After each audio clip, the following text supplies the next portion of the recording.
বাংলাদেশের ৬৪টি জেলার মধ্যে ৩ পার্বত্য জেলা সবসময় আলোচনার কেন্দ্রবিন্দু হয়ে থাকে। সেই জায়গা থেকে খাগড়াছড়ি অত্যন্ত আলোচনায় প্রথম সারির দিকেই উঠে আসে, যেহেতু এখানে আপনারা জানেন যে শান্তি চুক্তি সম্পাদিত হয়েছে খাগড়াছড়ি স্টেডিয়ামে। আমরা সেই জায়গা থেকে আজ খাগড়াছড়িতে আসন্ন ত্রয়োদশ জাতীয় সংসদ নির্বাচনকে লক্ষ্য করে খাগড়াছড়ি সরকারি মডেল প্রাইমারি স্কুলের প্রাঙ্গণে আমরা এখানে একত্রিত হয়েছি।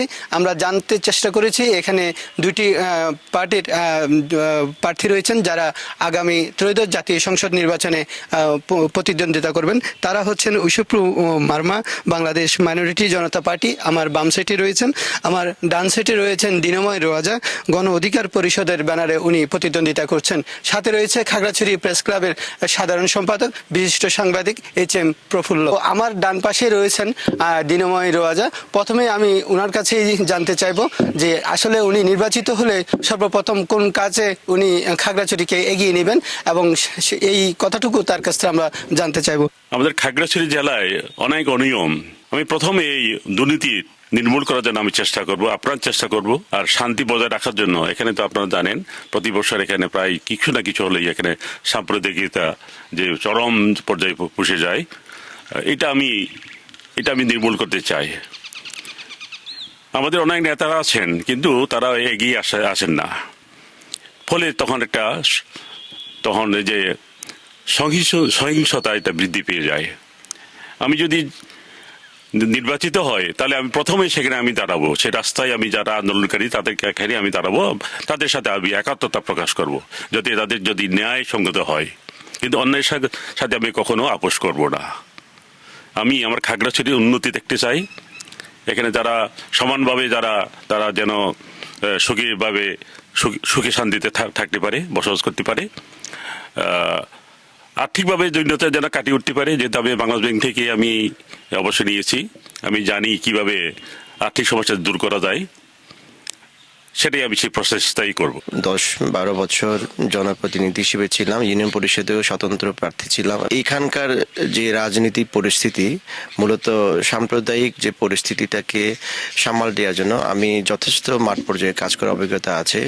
বিশেষ করে পাহাড়ি বাঙালি জনগোষ্ঠীর মধ্যে যে সম্প্রীতি সম্পর্ক গড়ে তুলতে, তাদের মধ্যে একটা স্বাভাবিক আন্তরিক পরিবেশ তৈরি করতে, এই ক্ষেত্রে যে পরিবেশটা গড়ে তোলা দরকার, এই জিনিসটা কিন্তু গড়ে তুলতে আমার একটা অভিজ্ঞতা আছে, মানে মাঠ পর্যায়ে।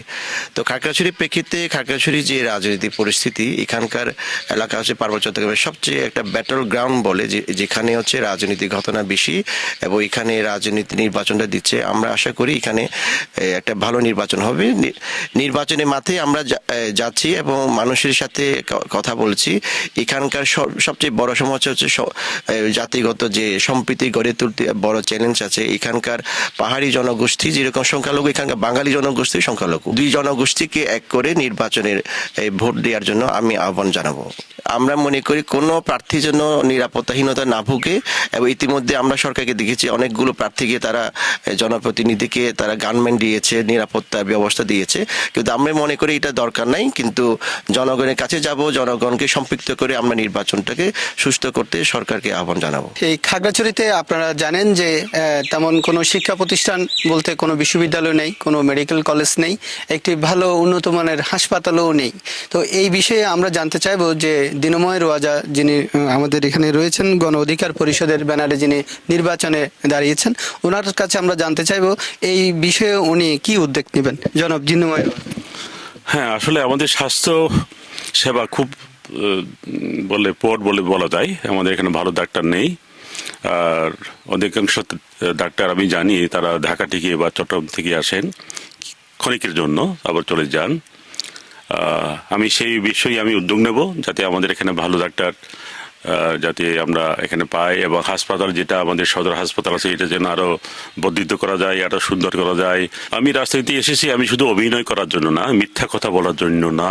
আমি আমাদের একটু বদলে দিতে চাই আমাদের খাগড়াছড়ি জেলাটা। সুস্থভাবে যদি নির্বাচন যদি আয়োজন করা হয়, জানি না কতটুকু সুষ্ঠু হবে। আমি কখনো টাকার সম্পদ পাহাড় আমি গড়ে তুলব না। আমি আমার যা আসে সেটাই আমি সন্তুষ্ট থাকবো। আমরা এখন এইচ.এম. প্রফুল্ল মহোদয়ের কাছে জানতে চাইবো, এখানকার সহজ সরল পাহাড়ি বাঙালিকে নানা প্রতিশ্রুতি দিয়ে যান, আসলে শেষ পর্যন্ত এই প্রতিশ্রুতি ওনারা রক্ষা করতে পারেন কিনা, এই জনপথের ভাগ্য উন্নয়ন হয় কিনা। তো দুই প্রার্থীর থেকে আমরা অনেক প্রতিশ্রুতির কথা শুনলাম, মনে হয় যে ওরা নির্বাচিত হলে খাগড়াছড়ির চিত্র বদলেই যাবে।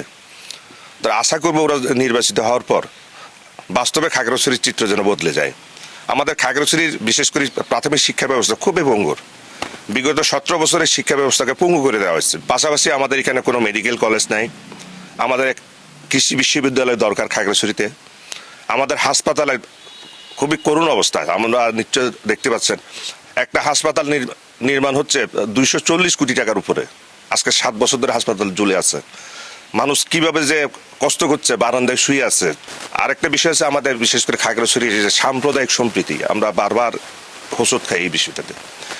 এতে করে আমরা পাহাড়ি বাঙালি উভয় ক্ষতিগ্রস্ত হই। ওনারা নির্বাচিত হলে প্রথম কাজটা যেন হয় ওদের যেন এখানকার পাহাড়ি বাঙালি বলে কোনো শব্দ থাকবে না, একটাই থাকবে আমরা বাংলাদেশি, আমরা মানুষ। আসন্ন ত্রয়োদশ জাতীয় সংসদ নির্বাচনকে কেন্দ্র করে খাগড়াছড়ি 298 আসন থেকে মোট 16টি মনোনয়নপত্র কিনেছেন এখানকার প্রতিদ্বন্দ্বীরা। তার মধ্যে এনসিপির মঞ্জিলা সুলতানা তার মনোনয়নপত্র জমা দেননি, আর থাকে 15টি মনোনয়নপত্র। এই 15টি মনোনয়নপত্রের মধ্যে 6 জনেই ছিল স্বতন্ত্র প্রার্থী, আর বাকি 9 জন ছিল বিভিন্ন দলের ব্যানারে তারা প্রতিদ্বন্দ্বিতা করছেন সংসদ নির্বাচনে। আগামীতে আরও 2 জন প্রার্থী নিয়ে, একজন বিশ্লেষক নিয়ে আপনাদের দ্বারপ্রান্তে হাজির হব, জানাতে চেষ্টা করব এই এলাকার ভাগ্য উন্নয়নে প্রার্থীরা জাতীয় সংসদ নির্বাচনে অংশগ্রহণ করে কি ভূমিকা নেন। মাছরাঙ্গার সাথেই থাকুন, মাছরাঙ্গা দেখতে থাকুন।